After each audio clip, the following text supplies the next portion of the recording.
Rick e Susana viviam o que parecia ser uma vida ideal. Tinham uma casa espaçosa em um subúrbio tranquilo, 2 filhos amorosos e desfrutavam de segurança financeira devido às suas carreiras consolidadas. À primeira vista, tudo era perfeito, mas por trás dessa fachada calma, segredos perturbadores fervilhavam nas paredes da casa da família Walmsley.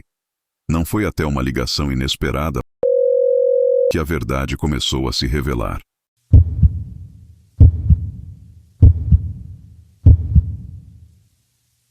Pouco antes da temporada de festas, a polícia local de Mansfield, Texas, recebeu uma chamada misteriosa.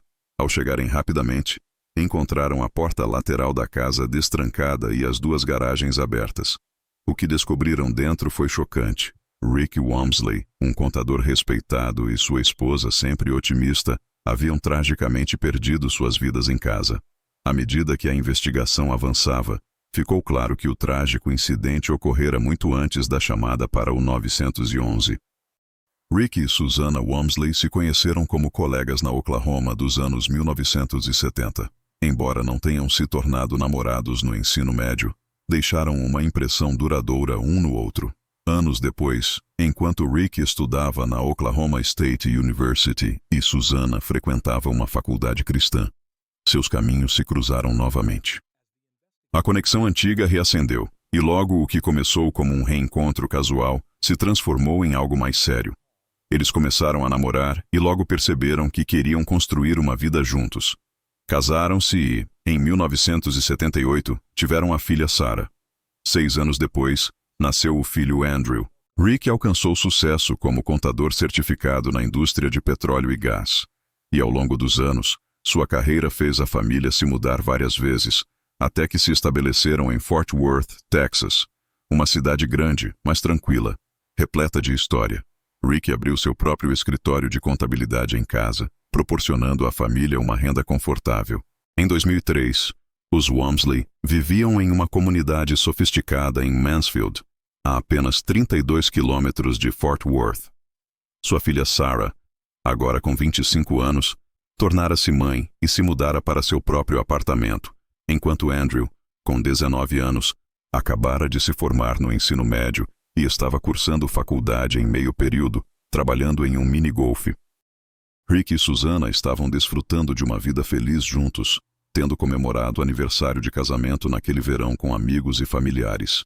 Com a chegada do Natal de 2003, Susana se preparava ansiosamente para as celebrações, decorando a casa com enfeites festivos e escolhendo presentes cuidadosamente para seus entes queridos. A sala estava brilhando com luzes, e uma grande árvore de Natal se erguia orgulhosamente cercada por presentes. Tudo parecia perfeito. No entanto, essa cena pacífica em Mansfield foi abruptamente interrompida em 11 de dezembro de 2003, às 23h41, quando um despachante recebeu uma chamada da residência dos Walmsley. Do outro lado, havia apenas silêncio, indicando que alguém poderia estar em apuros, mas sem conseguir falar. Agindo rapidamente, o despachante enviou uma equipe. Ao chegarem à casa, os policiais encontraram a porta lateral que dava acesso à garagem aberta, mas ninguém respondeu às batidas ou chamadas. Assim que entraram, se depararam com uma cena alarmante. Susana Walmsley, de 45 anos, estava deitada no sofá da sala, enquanto Rick, de 46 anos, foi encontrado no foyer, próximo à porta da frente, sem vida. Os socorristas confirmaram rapidamente que ambos haviam falecido há algum tempo. A comunidade, abalada pela tragédia, não conseguia entender quem poderia querer fazer mal aos Walmsley, conhecidos por sua bondade e hospitalidade. Externamente, a família parecia ter uma vida perfeita, mas, por trás das portas fechadas, havia tensões que muitos não percebiam. A relação entre os filhos, Sarah e Andrew, era complicada, marcada por desavenças e desafios. Havia rumores sobre a estabilidade do casamento de Rick e Susana, que tentavam manter uma imagem de felicidade em público. Apesar de seu sucesso financeiro, a pressão nas relações familiares parecia crescer, criando um ambiente tenso em casa. Enquanto Sarah não cumpriu o acordo familiar, Andrew conseguiu convencer os pais de que manteria sua parte. Como recompensa, eles lhe compraram um novo Mustang branco, cobriram o seguro e deram dinheiro para suas despesas. Embora Andrew morasse em casa sem contribuir financeiramente, tudo parecia tranquilo na superfície. No entanto, ele havia desistido da faculdade sem avisar os pais. Quando Rick e Susana descobriram, cortaram seu apoio financeiro, mas não o expulsaram de casa. Com as tensões pairando, Andrew, de 19 anos, passava a maior parte do tempo livre com amigos em uma famosa casa de panquecas. Foi lá que conheceu Chelsea Richardson, também de 19 anos, apresentada por um amigo. Na manhã de 11 de dezembro de 2003, Sarah foi informada sobre a morte dos pais às 4 da manhã, mas Andrew não estava em casa. A polícia já havia recorrido à mídia em busca do Mustang branco. Enquanto as equipes forenses trabalhavam na casa dos Walmsley, Andrew e Chelsea chegaram inesperadamente no Mustang. Os dois haviam ficado na casa de Chelsea nos últimos dias e afirmaram que souberam da tragédia assistindo ao noticiário. Ambos foram levados à delegacia para depoimento. Durante sua entrevista de 45 minutos, Andrew disse que não havia estado em casa há dias e que estava com Chelsea o tempo todo. Apesar de alguns arranhões recentes em sua mão, nada em sua história parecia suspeito, e ele foi liberado. Antes de sair, a polícia pediu que ele assinasse um formulário de consentimento para revistar seu carro. Mais tarde, Andrew comentou com a irmã que os investigadores provavelmente encontrariam sangue da mãe no Mustang, explicando que Susana havia cortado o dedo recentemente e, por algum motivo, decidiu usar seu carro para ir ao mercado. Embora isso pudesse justificar as manchas de sangue, a história de Chelsea coincidiu com a de Andrew, e ela confirmou que estavam juntos nos últimos 2 dias, passando a maior parte do tempo jogando um jogo de fantasia japonês. Descreveram o vínculo entre Andrew e Chelsea como forte, a ponto de eles já discutirem sobre casamento, acreditando ter encontrado um par perfeito um no outro. Chelsea era apoiada por sua mãe, que gostava de Andrew. No entanto, Rick e Susana não estavam satisfeitos com a escolha do filho. Eles imaginavam que ele se relacionasse com alguém que se alinhasse mais ao estilo de vida afluente da família.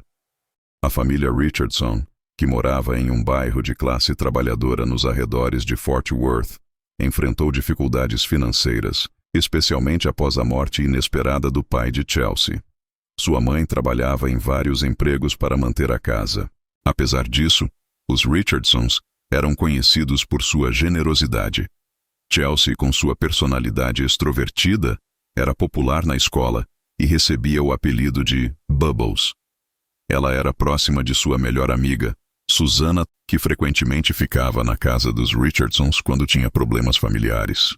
Na noite dos assassinatos dos Walmsley, Andrew, Chelsea e Susana estavam juntos na casa do ex-namorado de Chelsea, Jeremy, que confirmou seu álibi. Apesar disso, Sarah Walmsley sugeriu à polícia que o ex-namorado dela poderia estar envolvido na morte dos pais, mencionando que estavam em conflito por questões de custódia e que havia ameaçado envolver os serviços de proteção à criança. Um mês antes da tragédia, houve um evento suspeito. Enquanto voltavam de aulas de equitação, o jipe da família Walmsley foi atingido pelo que inicialmente parecia ser uma pedra grande.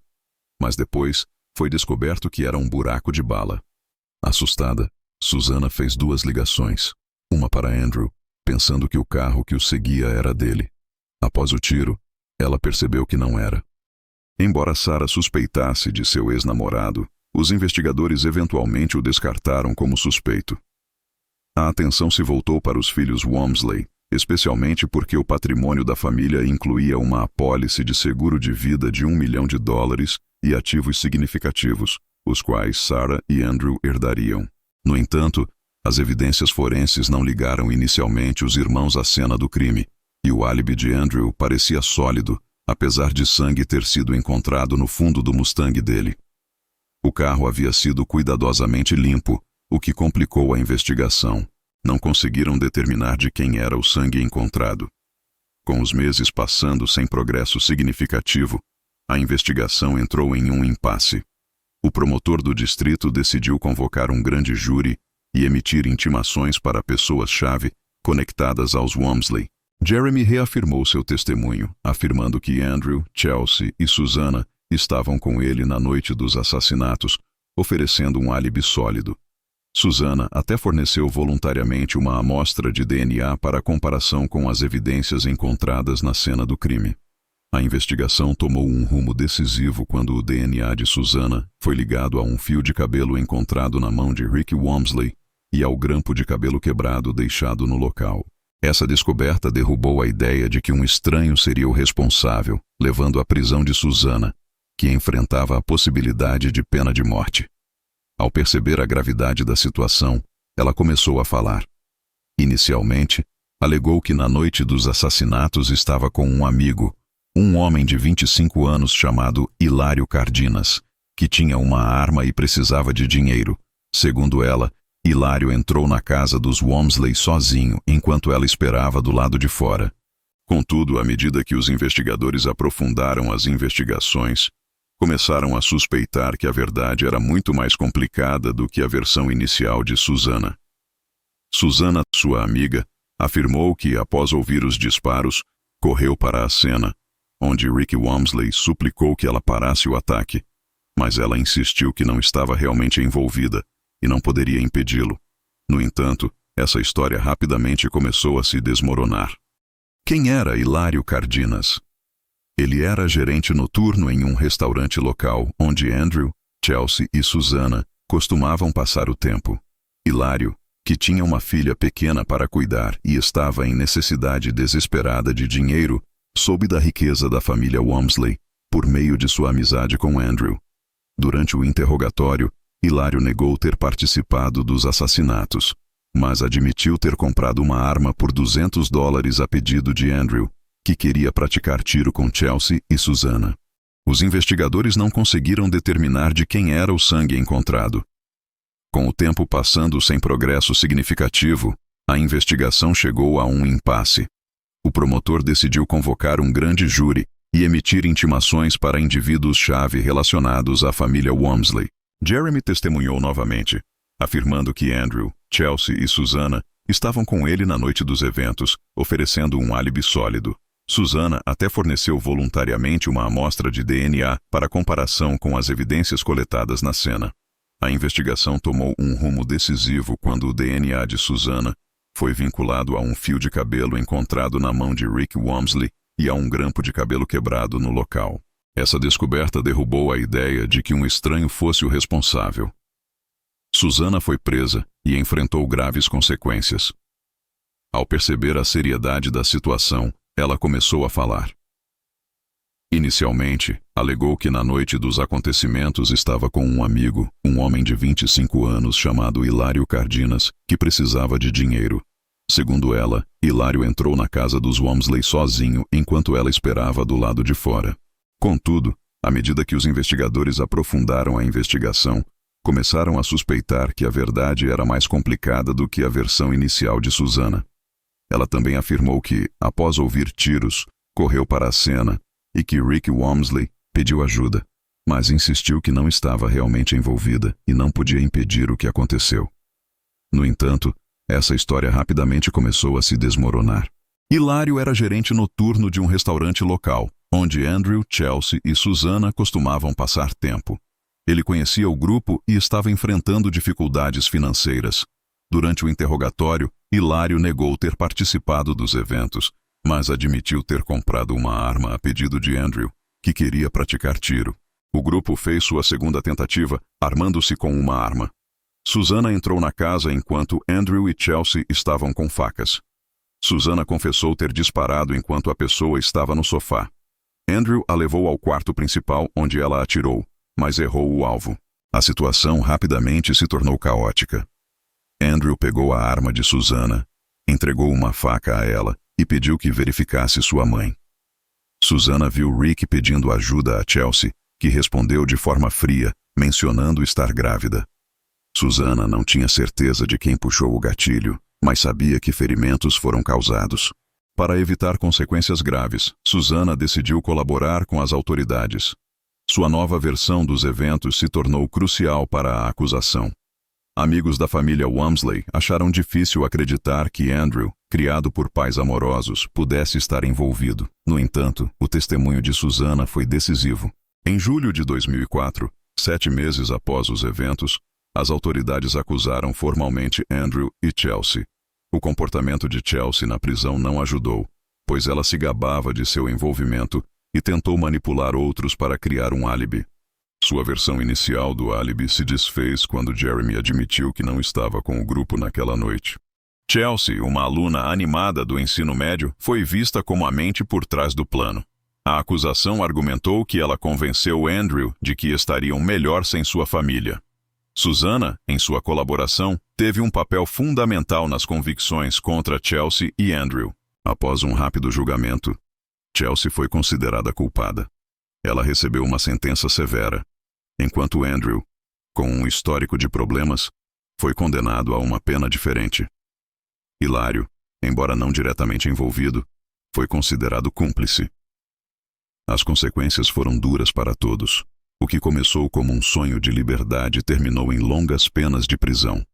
Susana continua encarcerada, com possibilidade de liberdade condicional no futuro. Para evitar a pena de morte, Susana Toledano se declarou culpada de assassinato em janeiro de 2005.